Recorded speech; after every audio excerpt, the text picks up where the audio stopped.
قصة نادي الزمالك وانسحابه من الدوري خدت يعني وقت كبير جدا، ولكن انه كابتن حسين لبيب كما فعل سابقه مرتضى منصور انه بياخد قرارات عنترية ثم يعود فيها مرة اخرى. ومش عايزين نروح لنغمة انه اصله حنفي ورجع في كلامه والقصة دي، ولكن انه الموقف كان سيء جدا من نادي الزمالك. خسر حاجات كتيرة جدا في البيان اللي طلعه، والانسحاب من الدوري ثم الانسحاب او الاعتذار امام النادي الاهلي، وعدم خوض القمه وتطبيق اللائحه على نادي الزمالك، وعدم استجابه رابطه الانديه واتحاد الكره لمطالب نادي الزمالك. فبالتالي انه نادي الزمالك لقي نفسه انه في خنايك، انه لو ما استكملش الدوري هيتم تطبيق اللائحه، خصوصا بعد ما انه في عدد من الانديه كان مؤيد لقرارات نادي الزمالك. ولكن بعد انسحاب الزمالك من القمه، مجلس الزمالك تواصل مع الانديه دي عشان خاطر يتضامنوا معاه، يطلعوا بيانات رسميه يتضامنوا مع موقف الزمالك، يقولوا ان احنا مش هنكمل ماتشات الدوري غير لما تحقيق هذه المطالب. ولكن كل الانديه باعت كابتن حسين لبيب وباعت نادي الزمالك، رفضت التضامن، رفضت اصدار بيانات تضامنا مع نادي الزمالك، اكتفوا بتصريحات فقط في الاعلام ان هم مع المطالب ومع الحكام ومع المشاكل اللي في التحكيميه وجدول الدوري والى اخره. ولكن رفضوا رفض قاطع ان هم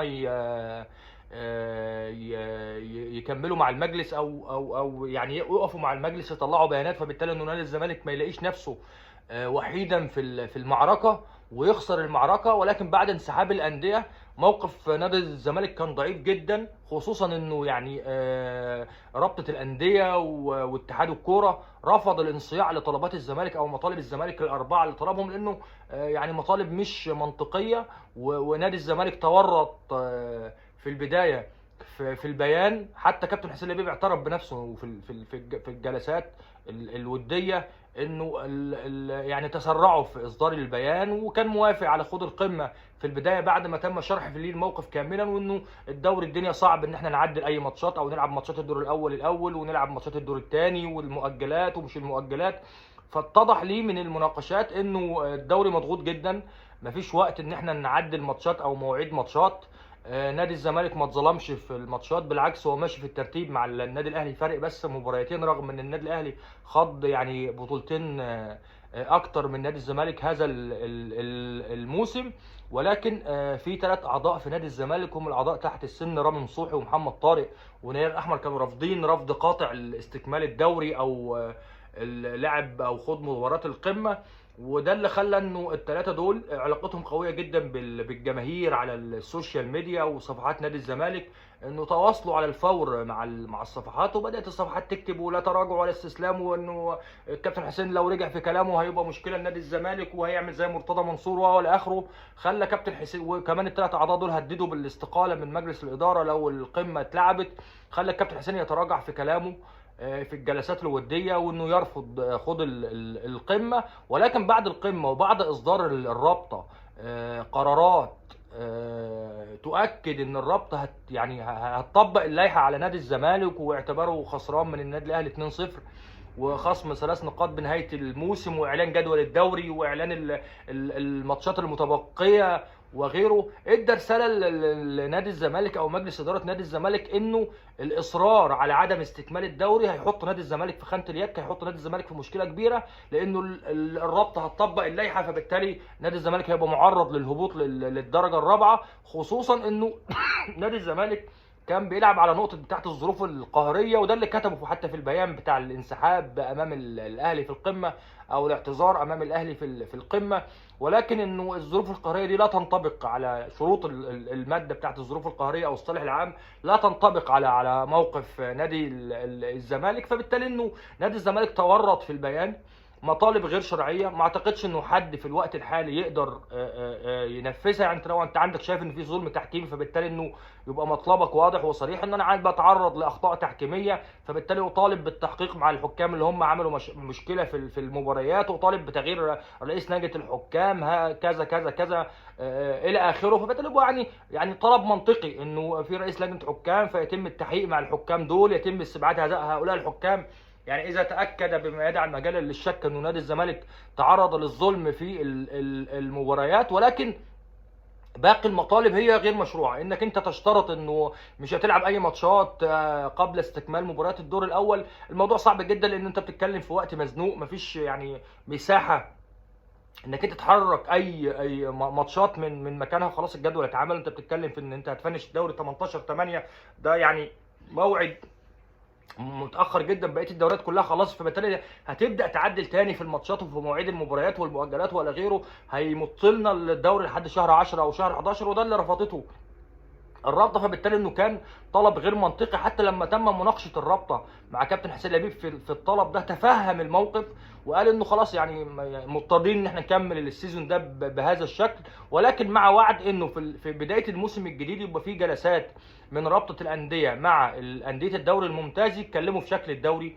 هيبقى من مجموعتين ولا هيبقى من دور اول، وبعدين يعمل الثمانيه اللي فوق يلعبوا على البطل والعشره اللي تحت يلعبوا على الهبوط، ولا هنمشي الدوري بشكله الحالي ويبقى فيه ضغط ماتشات، خصوصا ان انت الموسم القادم عندك عدد من الارتباطات.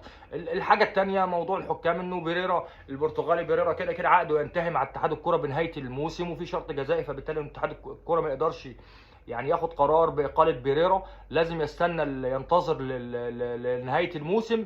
والطبيعي انه مع نهايه الموسم رئيس لجنه المسابقات بيتم تغييره، رئيس لجنه الحكام بيتم تغييره، لانه كده كده اصلا بنهايه الموسم اولا مع كل موسم جديد بيبقى فيه مجلس اداره جديد لرابطه الانديه، فبالتالي انه المجلس الجديد بياخد قراراته، بيجيب لجنه مسابقات على دماغه بمزاجه، يعني بيجيب رئيس لجنه حكام اتحاد الكره، يجيب رئيس لجنه حكام غير اللي موجود بعقد جديد. فبالتالي ان كل المطالب بتاعه نادي الزمالك تم ترحيلها يعني للموسم القادم، وده الطبيعي اللي بيحصل. نادي الزمالك النهارده بلغ الجهاز الفني والجهاز الاداري عنده واللعيبه انه خلاص هيلعب ماتش يوم السبت قدام سيراميكا كليوباترا، وقال انه الجهاز الفني يستعد يعني، والزمالك عنده تمرينه الاخير اليوم الجمعه، وبعد المران يعني الفريق هيخش معسكر مغلق عشان يلعب مباراه سيراميكا بكامل قوام فريق نادي الزمالك، مش بالناشئين زي ما ناس قالت والقصه دي، عشان خاطر يقفل نادي الزمالك الملف ده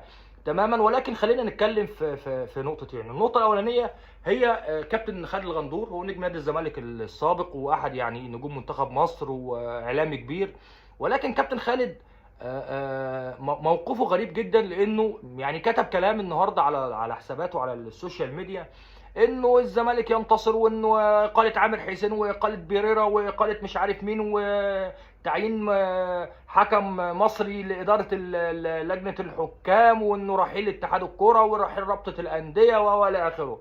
خلينا نتفق يا كابتن خالد، انت اعلامي كبير، ولكن لما نوصل المعلومه للناس لازم نوصل المعلومه صحيحه وبدقه. اولا كل الناس عارفه انه الموسم الحالي هو اخر موسم لمجلس اتحاد الكوره برئاسه جمال علام، وانه بعد الدوره الاولمبيه في انتخابات لاتحاد الكوره. دي اول معلومه. المعلومه الثانيه انه مع كل بدايه موسم بيبقى في مجلس جديد لرابطه الانديه يدير المسابقه، لانه مجلس الرابطه يعني ما يبقاش بالثلاث اربع سنين، هو سنه بسنه بيتم التجديد او انتخابات جديده او تزكيه او الى اخره يعني. دي الحاجه الثانيه. الحاجه الثالثه عامر حسين لم يستقيل من منصبه، ما زال متواجد في منصبه، والراجل يعني بلغ الرابطه انه ده اخر موسم ليه، وانه مش هيبقى موجود تاني في لجنه المسابقات.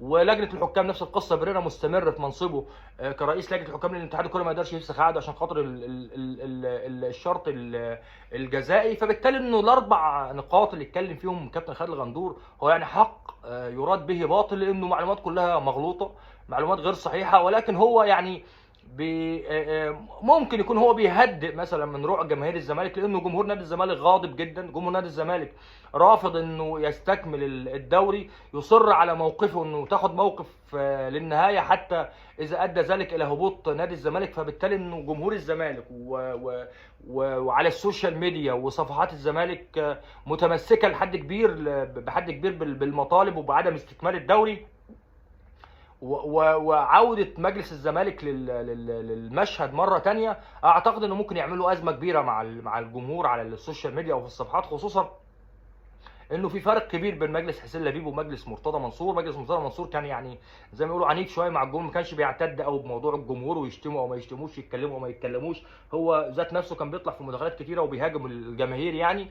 ولكن مجلس حسين لبيب طول الوقت يعني هو لابت في حضن الجماهير، عاملين يعني حاله تلاحم، فبالتالي انه لما جمهور نادي الزمالك يبتعد عن المجلس الحالي هتبقى مشكله كبيره لمجلس الزمالك. فممكن يبقى نوع من انواع التهدئه، انه بيهدئ الجمهور شويه، انه المطالب هتتحقق، اصل الرابطه هتعمل، اصل مش عارف ايه. فبالتالي انه جمهور نادي الزمالك يعني ما يزومش على مجلس الاداره. ولكن حبينا نوضح بس المعلومه انه الكلام ده مغلوط تماما، وانه المعلومات غير صحيحه.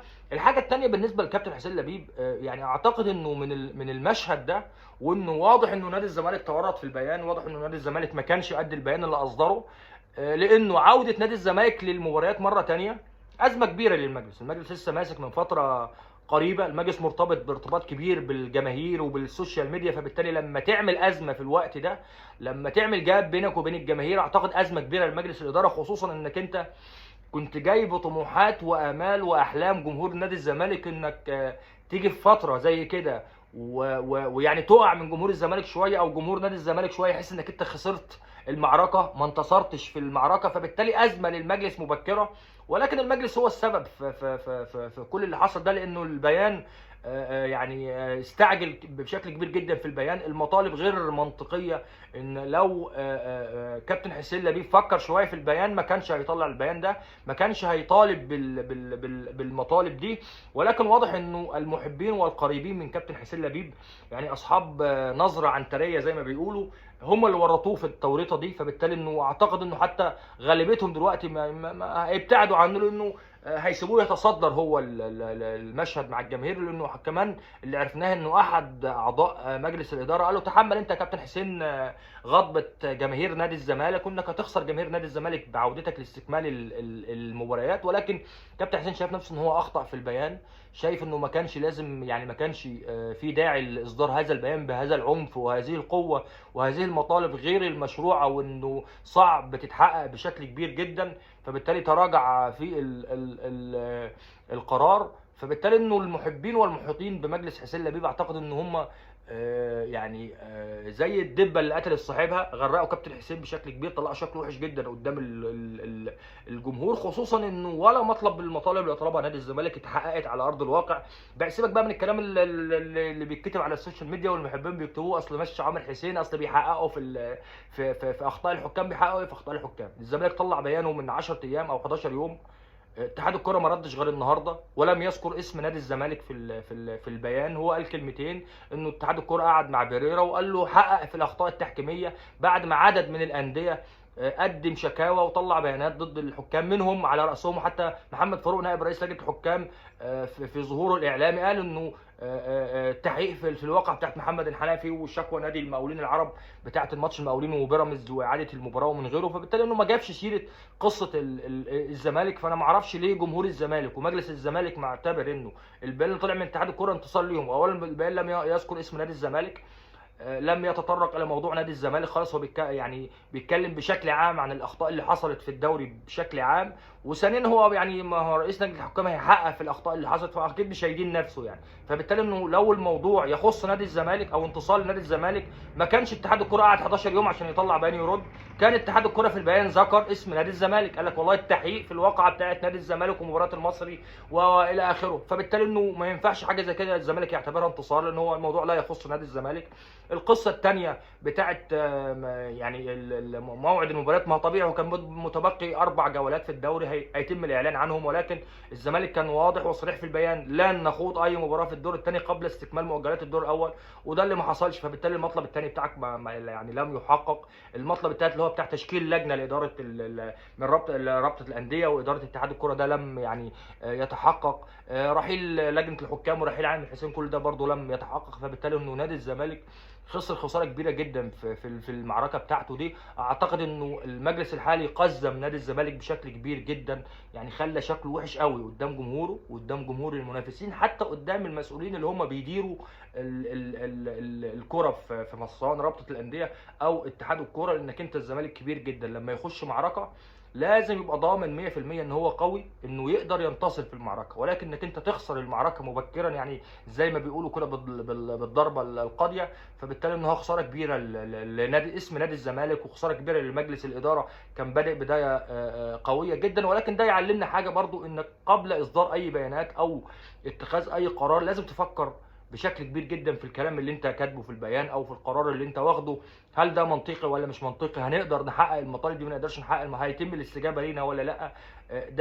ده لازم يحصل عشان خاطر ما تكررش هذه الاخطاء، لانه الازمه يعني كانت كبيره.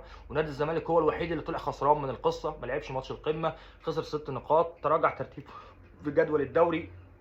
لا رابطه الانديه سمعت كلامه، ولا اتحاد الكره سمع كلامه، ولا اي حد سمع كلامه. فبالتالي حتى الانديه ذات نفسها انفضت من حوله. فبالتالي انه نادي الزمالك وصل لمرحله انه ضعيف.